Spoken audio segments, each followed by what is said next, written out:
थोड़ा सा एक इंट्रोडक्शन देंगे। सो आज हम लोग स्टार्ट कर रहे हैं लेजर। अगर आपको अकाउंटिंग का डेफिनेशन याद होगा जो हम लोग फर्स्ट क्लास में सीखे थे, accounting is the process of identifying, recording and classifying, याद है? आज हम लोग अकाउंटिंग का प्रोसेस का सेकेंड स्टेज में पहुंच चुके हैं, दैट इज क्लासिफिकेशन, क्लासीफाइंग। अभी तक हम लोग जो कर रहे थे, हम लोग अपने ट्रांजैक्शंस को रिकॉर्ड कर रहे थे अपने जर्नल में, करेक्ट? रिकॉर्ड करने के बाद जो नेक्स्ट स्टेप आता है वो होता है क्लासिफिकेशन। क्लासिफिकेशन की जरूरत होती क्यों है, पहले यह समझा जाए। रिकॉर्ड करने के बाद हमें अपने ट्रांजैक्शंस को क्लासिफाई क्यों करना पड़ता है? मान लो तुम्हारा घर में एक तुम्हारे बड़े भाई का एक शादी है और तुम्हें बोल दिया गया कि तुम उस शादी का सारा अकाउंट्स मेंटेन करो। तो तुम क्या करते हो, जितने भी शादी में ट्रांजैक्शंस हो रहे हैं सबका हिसाब रखते हो, तुम सबका रिकॉर्डिंग्स करना शुरू कर देते हो। तुमने डेकोरेशन वालों को पैसा दिया, तुमने उसका एंट्री पास कर लिया। तुमने फूल वालों को पैसा दिया, तुमने उसका एंट्री पास कर दिया। शमियाना वालों को पैसा दिया, तुमने उसका एंट्री पास कर लिया। तुमने फूड वालों को पैसा दिया, हलवाई को पैसा दिया, तुमने उसका एंट्री पास कर लिया। और इस तरह से तुमने सारा ट्रांजैक्शंस का एंट्री पास करके, जर्नल एंट्री पास करके तुम अपने पापा के सामने बोलते, ये दीजिए पापा, ये आपका शादी का हिसाब हो गया। आपने मेरे को कहा था कि शादी का पूरा इवेंट का हिसाब रखना, हमने हिसाब रख करके आपको बता दिया। अब उस हिसाब में कोई गड़बड़ी नहीं है, लेकिन उस हिसाब में एक प्रॉब्लम यह है कि आपके पापा को उस हिसाब को देख करके क्लैरिटी नहीं मिलने वाला है, क्योंकि वो खिचड़ी है, उस पर सब कुछ मिला हुआ है। आपने सीधा सीधी कुछ नहीं किया, जैसे जैसे ट्रांजैक्शंस होते गए आपने उसको रिकॉर्ड कर लिया। बट अगर आपके पापा आपसे ये पूछ बैठे कि बेटा हमको ये बताना है कि हम लोगों ने एग्जैक्टली खाना में कितना पैसा खर्चा किया, तो शायद आप नहीं बता पाओगे, क्योंकि आपने इस चीज का अलग से हिसाब रखा ही नहीं, क्योंकि आपने जर्नल में तो सब एंट्री किया है। अगर आपके पापा आपसे ये पूछ ले कि बेटा हमको ये बताना कि हम लोगों ने डेकोरेशन में कितना खर्चा किया, सजावट में कितने खर्चे हुई शादी में, तो आप ये नहीं बता पाओगे। ये आपका पापा को समझ में नहीं आएगा, वो आपके रिकॉर्ड्स एंट्रीज देख करके, क्योंकि वहां पे सब तो मिक्स्ड है। तो आपको एक एक एंट्री के थ्रू जाने पड़ेगा, इंटायर जर्नल के थ्रू जाने पड़ेगा, सिर्फ ये जानने के लिए हमने फूड में कितना खर्चा किया, राइट? हमने डेकोरेशन में खर्चा कितना किया। So basically your dad wants the breakup, वो ब्रेकअप चाहते हैं, वो एग्जैक्टली ये चाहते हैं कि शादी में कौन सा पर्टिकुलर आइटम में कितना पैसा खर्चा हुआ। So basically what he expects from you, he says कि बेटा डेकोरेशन से जुड़ा जितना भी आइटम्स है, जितना भी हमने ट्रांजैक्शन किया है, उसको एक जगह लेकर के आ और मेरे को फिर बता कि डेकोरेशन में कितना खर्चा हुआ। खाने से जुड़ा जितना, फूड से जुड़ा जितना सारा आइटम है, उसको एक जगह लेकर के और फिर मेरे को बता कि फूड में कितना खर्चा हुआ। सो बेसिकली हम लोग कर क्या रहे हैं, हम लोग अपने ट्रांजैक्शन को उसके नेचर के अकॉर्डिंगली हम लोग एक जगह, एक फैमिली में, एक हेड में उसको ग्रुपिंग कर रहे हैं, ताकि अगर हमको किसी भी पर्टिकुलर आइटम के बारे में एक शॉर्ट में जानना है तो हमको इंटायर जर्नल में जाने की जरूरत नहीं पड़ेगा।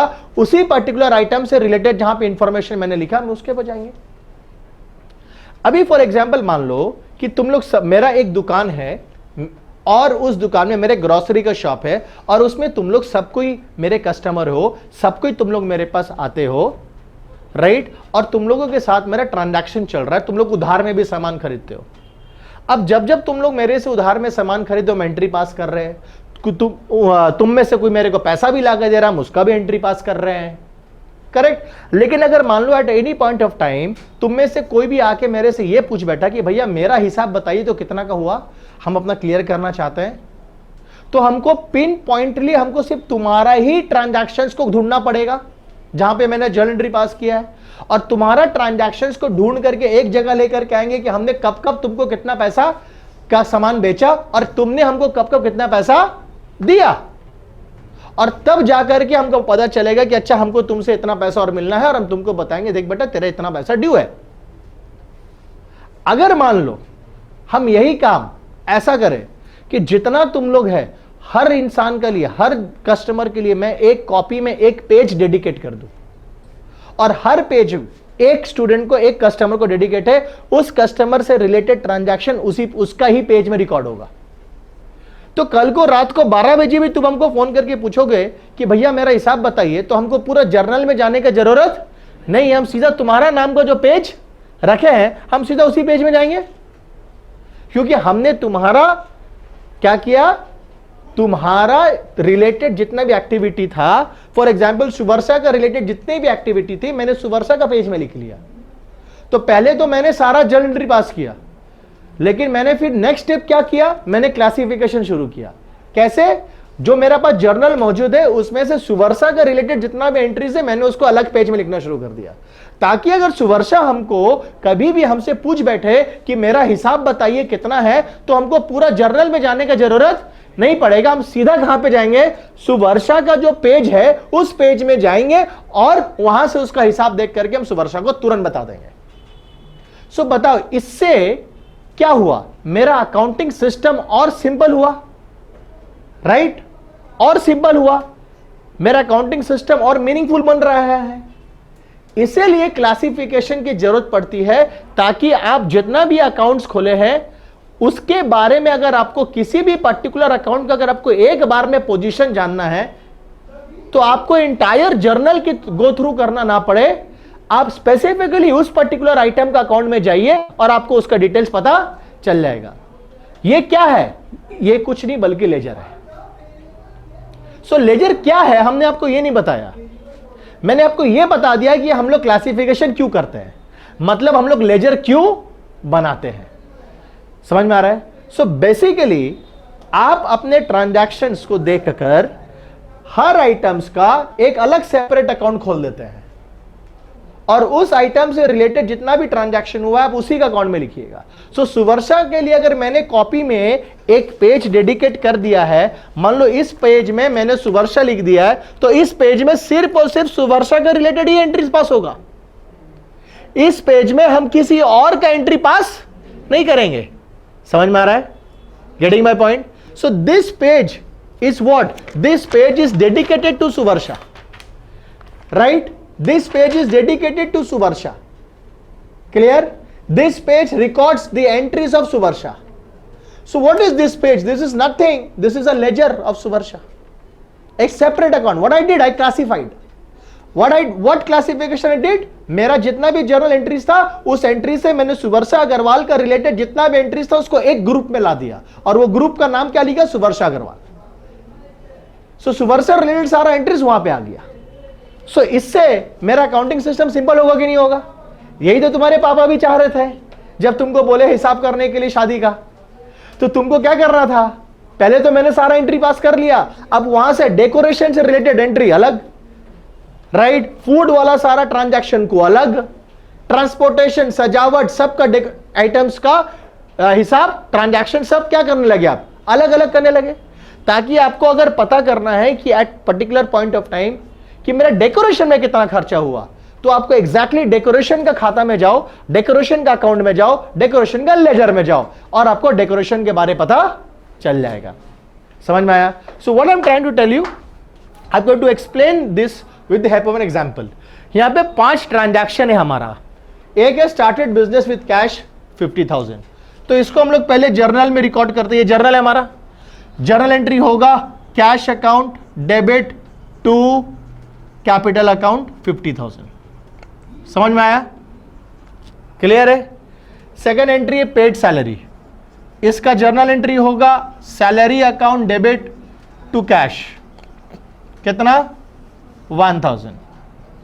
नेक्स्ट है गुड्स बॉट, हम लोग ने गुड्स खरीदा, तो जर्नल एंट्री होगा purchases account debit 10,000 to cash account 10,000।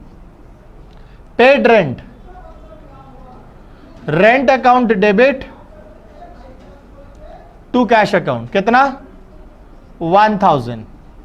और लास्ट में है sold goods, cash account debit, goods बेचते तो पैसा आता है, कैश एज एन एसेट बढ़ेगा डेबिट, सेल्स का भी डेबिट नहीं हो सकता, सेल्स मेरा रेवेन्यू हमेशा बढ़ता है तो क्रेडिट होता है, cash account debit to sales 15,000। So मैंने यहां पे अपना सारा ट्रांजैक्शंस का जर्नल एंट्री पास कर लिया। अब तुम देखो, ये गलत नहीं है, मेरा पहला कदम था। अकाउंटिंग का पहला स्टेप है जर्नलाइजिंग, जहां मैंने सारे ट्रांजैक्शंस का जर्नल एंट्री मैंने एक जगह में लिख लिया। अब अगर कोई हमसे पूछ बैठे कि ये बताना कि तुम्हारे पास अभी कैश कितना है या तुम्हारा कैश का पोजीशन कितना है, तो हम कैसे बताएंगे इसको देख करके? तो हमको पूरा जर्नल में जाना पड़ेगा। हाँ या ना? हाँ या ना? कि कैश 50,000 रुपया आया, 50,000 प्लस कैश 1,000 रुपया गया, -1,000, कैश 10,000 रुपया गया, -10,000, कैश फिर से क्रेडिट हुआ 1,000, -1,000, और कैश 15,000 रुपया आया डेबिट, तो +15,000। सो इस तरह से जर्नल को देखकर हम अपना कैश का एक हिसाब रखेंगे। कैश 50 + 15 65, 65 और -12, मेरे पास अभी कितना रुपया का कैश है? 53,000 rupees. Now this you are not going to do when you are asked for. यह काम उस समय नहीं करना जब आपसे पूछा जाए, यह काम आपको पहले ही करके रख लेना है। तो जब आप हिसाब दे किसी को, तो आप जर्नल ना दिखाए, क्योंकि यह देने से क्लैरिटी नहीं मिल रही है सामने वाला को। अगर सामने वाला स्पेसिफिकली यह जानना चाहता है कि आज कैश कितना, वो नहीं पता कर पाएगा, या उसको इतना काम करना पड़ेगा, उसको खुद कैलकुलेटर लेके बैठना पड़ेगा। तो तुमको ऐसा काम करना है, हिसाब ऐसा रखना है कि सामने वाला के सामने में सब चीज क्लियर हो।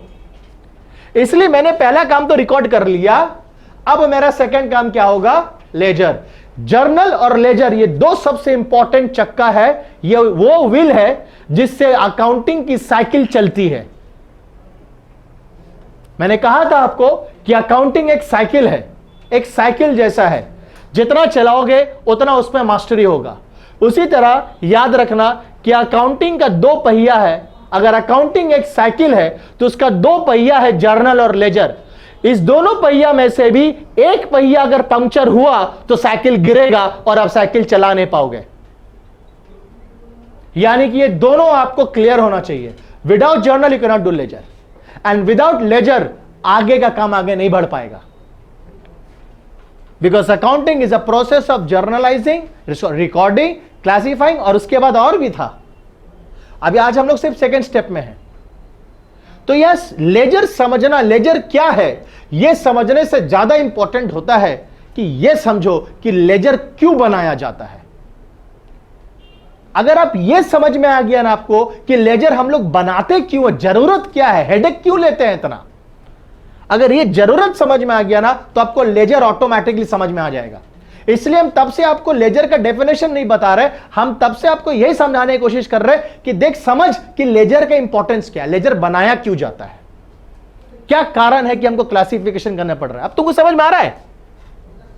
हाँ, अब यही चीज हमको पहले से कर लेना है, हमको क्लासिफिकेशन कर लेना है। सो कैश रिलेटेड सारा जर्नल, कैश रिलेटेड जितना सारा एंट्रीज है उनको एक जगह लेकर आएंगे। अगर तुम हमसे कोई पूछ बैठा कि बताइए सैलरी आपने कितना दिया टोटल, इस महीना का, इस साल का, एक साल का सैलरी एज एन एक्सपेंस कितना है, तो हमको पूरा जर्नल में जाके ढूंढना पड़ेगा कब कब मैंने सैलरी दिया है, फिर जोड़ करके बताना पड़ेगा। अगर यही काम मैं पहले ही कर लूं तो ठीक नहीं है। तो आपको ये सब पहले कर लेना है, तब जाकर के आगे आपको जो अकाउंट्स, जो आपका मकसद है ये पता करना कि बिजनेस फेल हुआ कि पास हुआ, प्रॉफिट और लॉस, राइट, वहां तक पहुंचने के लिए ये सारे कदम ले रहे हैं हम लोग। पहला कदम जर्नल, सेकंड कदम लेजर, तब हम लोग उसके करीब पहुंच पाएंगे। बिजनेस का रिपोर्ट निकालना है अगर प्रॉफिट और लॉस कैलकुलेट करना है तो, क्योंकि अल्टीमेट एम मेरा वही है। समझ में आ रहा है? समझ में आया? सो लेजर का फंक्शन समझ में आया? अब अगर हम बोले कि चलो इसी चीज को जो हम लोग यहां पे रफ में करके दिखाए हैं, अब इसी चीज को बेटा हम लोग फॉर्मेट में करेंगे। सो लेजर का फॉर्मेट देखो कितना सिंपल है। कोई भी अकाउंट, अभी जैसे कैश, हम तुमसे कैश का लेजर बनाने बोल रहे हैं। एक कैश का एक सेपरेट अकाउंट बनाने बोल रहे, यही लेजर है, सेपरेट अकाउंट, राइट। सो अब हमको पता है कि कोई भी आइटम जब हम लोग हिसाब रखते हैं बिजनेस में, तो क्या हिसाब रखते हैं, दो ही चीज हो सकता है, प्लस और माइनस, करेक्ट। सो कैश का अगर हम लोग सेपरेट लेजर बना रहे हैं तो कैश क्या हुआ होगा, या तो बढ़ा होगा या तो कोई भी आइटम हो। सो हम लोग डिवाइड कर दिया पेज को, बीचों बीच डिवाइड कर दिया। जैसे अभी हम प्लस माइनस एक के नीचे एक कर रहे थे, वो नहीं करना है, क्या करना है हमको, साइड बाय साइड करना है, करेक्ट। समझ में आ रहा है, हर अकाउंट का दो पहलू होता है, प्लस और माइनस। सो देयरफॉर डेबिट क्या होगा, क्रेडिट होगा। क्लियर है, समझ में आया। डेबिट कितना अमाउंट से हुआ, जैसे फॉर एग्जांपल यहां पे हम बना रहे कैश अकाउंट, तो कैश हमको पता है बिजनेस के लिए कैश क्या होता है हमारे लिए, एसेट। बढ़ने से क्या होता है, डेबिट। तो कितना से डेबिट हुआ उसका अमाउंट लिखना है कि नहीं लिखना है, यानी कि हमको यहां पे एक और कॉलम चाहिए, उस कॉलम का नाम क्या होगा, अमाउंट कॉलम। जिस तरह से डेबिट में अमाउंट का कॉलम होगा उसी तरह क्रेडिट में भी होना चाहिए, क्योंकि कैश आएगा भी तो कैश बढ़ेगा भी तो घटेगा भी, डेबिट और क्रेडिट दोनों हो सकता है। सो हम यहां पे एक क्रेडिट का भी कॉलम बनाते हैं, अमाउंट में, क्रेडिट कॉलम में एक अमाउंट का कॉलम बनाते हैं। बना लिए, कोई दिक्कत है, हां। अब डेबिट और क्रेडिट मेरा कॉलम तैयार। अब हमको यह भी, क्योंकि सिस्टमैटिक लिख रहे हैं, कौन सा तारीख को कितना अमाउंट आया यह भी हमको लिख रहे हैं, यानी कि अमाउंट के साथ साथ हमको क्या कॉलम बनाना पड़ेगा, डेट का बनाना पड़ेगा। कि एक अमाउंट, मान लो कैश 500 रुपया डेबिट हुआ, किस दिन डेबिट हुआ वो तो तारीख लिखना पड़ेगा हमको। और कैश मान लो 1000 रुपया गया, तो किस दिन गया वो भी तारीख लिखना पड़ेगा हमको, हाँ या ना। सो मेरे पास 3 कॉलम आ गया, एक 2 कॉलम अभी आ गया, एक डेट का और एक अमाउंट का। डेट और अमाउंट दोनों साइड, लेफ्ट और राइट दोनों साइड, डेट और अमाउंट। अब मान लो 25 जून को 500 रुपया कैश आया, लेकिन हमको तो यह भी लिखना पड़ेगा कि किस कारण से आया। सो देयरफॉर हमको एक और यहां पे हेडिंग लिखना पड़ेगा जिसका नाम होगा पर्टिकुलर्स। यह बताता है किस कारण से कैश डेबिट हुआ, और वही पर्टिकुलर्स का कॉलम आपका कहां पे रहेगा, क्रेडिट साइड में। यह आपको बताएगा कि किस कारण से अमाउंट क्रेडिट हुआ। सो 3 कॉलम समझ में आया, डेबिट में भी 3 कॉलम और क्रेडिट में भी 3 column. Date particulars amount, date particulars amount, debit credit हो गया। अब अगर अच्छा, ये यहां जो तुम्हारा ट्रांजैक्शन लिखोगे, ये सोर्स कहां है, कहां से आ रहा है, यहां पे जो एंट्रीज मारेंगे वो एंट्री कहां से आ रहा है, जर्नल देख करके कर रहे हैं हम लोग। पहले तो हमने जर्नल किया है, यहां से मेरा कैश रिलेटेड सारा आइटम्स रिकॉर्ड होगा। क्लियर हुआ कि नहीं हुआ, हाँ या ना, समझ में आ रहा है कि नहीं आ रहा है। सो देयरफॉर अगर कल को हमको रेफर करना पड़े जर्नल में, लेजर से हमको रेफर करना पड़े जर्नल में कि कैश का लेजर में जो हमको आइटम्स दिख रहा है, हमको यह जानने का इच्छा हुआ कि जर्नल में वो कहां है, तो हमको रेफर करने के लिए, आसान करने के लिए हम एक तो कॉलम और बनाते हैं, और उस कॉलम का नाम होता है जर्नल फोलियो। क्या नाम होता है, जर्नल फोलियो। जर्नल का फॉर्मेट में क्या होगा, लेजर फोलियो, और लेजर का फॉर्मेट में क्या दिखता है आपको, जर्नल फोलियो। जिस तरह से आपका बुक का पहले में इंडेक्स रहता है ना, कंटेंट्स, चैप्टर का नाम और पेज नंबर, ताकि आपको रेफर करने में आसानी हो, उसी तरह अगर लेजर से कोई ट्रांजैक्शन को आपको जर्नल में रेफर करना पड़ता है, तो यहां पे लिखना पड़ेगा कि जर्नल में कौन सा फोलियो नंबर में है। ये प्रैक्टिकली उतना काम एग्जाम में कोई काम नहीं आएगा, जब प्रैक्टिकल जीवन में जाओगे तब काम आता ज्यादा। सो फॉर्मेट बताने के लिए इसलिए हमने आपको बता दिया, date particular journal folio amount, date particular journal folio amount. Clear है, समझ में आया। अब जर्नल देख करके हम लोग लेजर में एंट्री करते हैं, इसको बोलते हैं लेजर पोस्टिंग। क्या बोलते हैं, लेजर में पोस्ट कर रहे हैं। ठीक, हम किसका लेजर बनाए हैं, तो मेरा पूरा का पूरा ध्यान यहां पे किस पे होना चाहिए, सिर्फ कैश में। सबसे पहला एंट्री कैश कहां है, यहां पे कैश क्या हो रहा है, डेबिट। क्या हो रहा है? डेबिट, मतलब 50,000 रुपए से बढ़ गया ना, तो हम लोग भी यहां पे 50 रुपए क्या करेंगे? प्लस ही करेंगे। किए थे ना प्लस उस समय में हम, हाँ, तो यहां पर भी क्या कर रहे हैं? प्लस कर रहे हैं। अब देखो फिर कैश क्या हुआ? क्रेडिट मतलब माइनस, सो 1,000 रुपया क्रेडिट कर दिए, ठीक। अब फिर कैश क्या हुआ? फिर देखो 10,000 रुपया से क्रेडिट हुआ, फिर 10,000 रुपया कैश क्या कर दिए? क्रेडिट कर दिए, देख रहा है। फिर यहां पर भी कैश है, कैश 1,000 रुपये से क्या हुआ? क्रेडिट हुआ, फिर यहां पे 1,000 रुपये आके क्या कर दिए? क्रेडिट कर दिए। उसके बाद फिर देखो कैश क्या हो रहा है? डेबिट। कितना से डेबिट हो रहा है? 15। अब तुम देखो, अगर तुमको सिर्फ यह बताया जाए कि कैश 50,000 से डेबिट हुआ बढ़ा और 15,000 से डेबिट हुआ और इतना इतना से डिक्रीज हुआ, क्या तुम इसको बोलोगे कंप्लीट है? इसमें एक चीज मिसिंग है। क्या? किस कारण से डेबिट हुआ और किस कारण से क्रेडिट हुआ, किस कारण से 50,000 रुपया आया, किस कारण से इतना पैसा गया, यह कारण यहां पे दिख, इसीलिए पर्टिकुलर्स कॉलम का काम है। समझ में आया? सो कैश 50,000 से डेबिट हुआ, कारण क्या था? क्या कारण था? कैश बिजनेस कैश 50,000 रुपये से डेबिट हुआ, कारण क्या था? कैपिटल वॉज द कारण। व्हाट वॉज द कारण? क्योंकि बिजनेस में कैपिटल डाला गया। सो कैपिटल आप यहां पे लिखोगे तो capital is the reason to capital account. समझ में आया?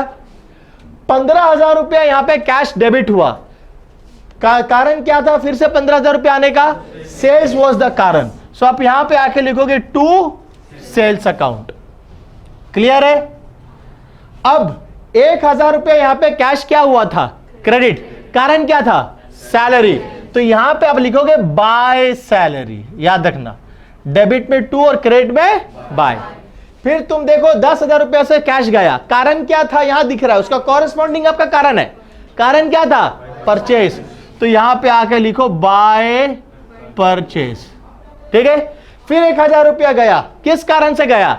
रेंट। सो बाय रेंट। क्लियर है? समझ में आया? सो अभी क्या किए, इस जर्नल से कैश रिलेटेड जितना ट्रांजैक्शन था उसको एक जगह लेकर के हम लोग यहां पे आ गए। क्लियर? कोई प्रॉब्लम? हाँ, समझ में आया? अब इसको क्या करना पड़ता है? सबसे इंपॉर्टेंट चीज, इसको बोलते हैं लेजर बैलेंसिंग। क्या बोलते हैं? क्या है? बैलेंस। तराजू देखो जिंदगी में, बीम बैलेंस, वो उसको दोनों को बैलेंस करना है ना। बस वैसे सोचो कि डेबिट और क्रेडिट भी एक बीम बैलेंस का दो पैन है, उसको हमको बैलेंस करना है, बराबर करना है, क्योंकि अकाउंट्स का नियम ही बोलता है कि debit is always equal to, ठीक। अब तुम डेबिट का टोटल करो, 50 + 15 कितना होता है? और 10 + 11 कितना होता है? 12। नियम बहुत सिंपल है, अप्रोच स्टेप बहुत सिंपल है। दोनों में से बड़ा कौन? तो दोनों साइड आपका अमाउंट कितना रहेगा? 60। जो बड़ा है दोनों साइड कितना रहेगा? 65। हो गया। लेकिन हमको पता है कि जो क्रेडिट साइड का टोटल है वो कितना है? सो कितना रुपया और डाल देंगे कि दोनों बराबर हो जाएगा? 53। समझ में आया? ये 53,000 रुपीज ये वो अमाउंट है जो यूज किया जा रहा है दोनों साइड को बैलेंस करने के लिए, इसीलिए इसको हम लोग बोलते हैं बैलेंसिंग अमाउंट। क्या बोलते हैं? और यहां पे लिखेंगे by balance CD। By balance CD मतलब क्लोज डाउन। इसका मतलब क्या, सिग्निफिकेंस क्या? इसका मतलब यह है कि ये जो कैश का लेजर है, ये कैश का अकाउंट 53,000 रुपीज बैलेंस के साथ क्या हुआ? बंद हुआ। आई रिपीट माई सेल्फ, ये जो कैश का लेजर है, ये कैश का लेजर 53,000 रुपीज के साथ क्या हुआ? बंद हुआ।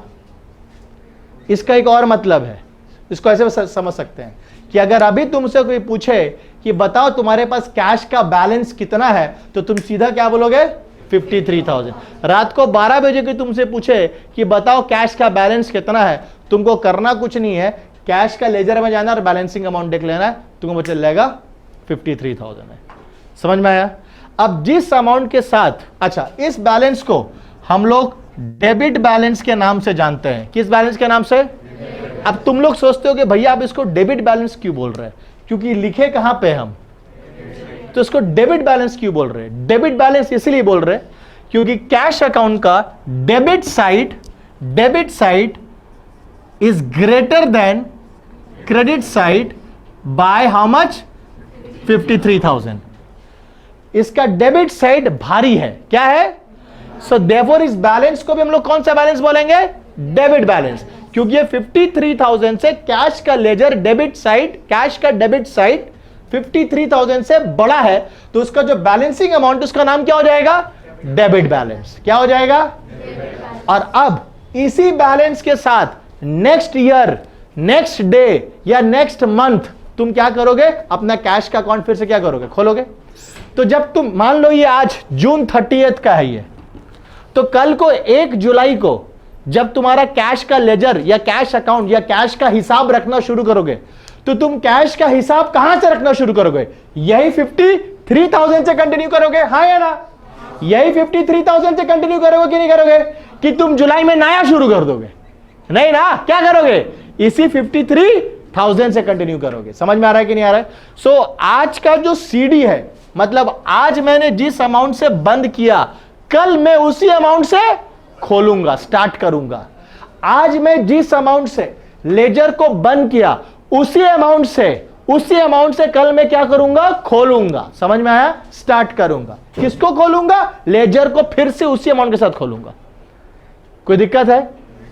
तो जब नेक्स्ट डे खोलेंगे तो टू बैलेंस ब्रॉट फॉरवर्ड मतलब ब्रॉट फॉरवर्ड, आगे लेकर गया।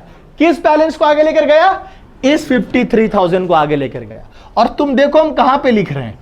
डेबिट साइड में लिख रहे हैं। बताओ क्यों डेबिट साइड में लिख रहे हैं? क्योंकि लास्ट मंथ मेरा कैश का कौन सा बैलेंस था? डेबिट। लास्ट महीना जब हमने कैश का अकाउंट को बंद किया तो कौन सा साइड भारी था? सो इस महीना जब शुरू करेंगे तो कौन से साइड से शुरू करेंगे? डेबिट साइड से शुरू करेंगे।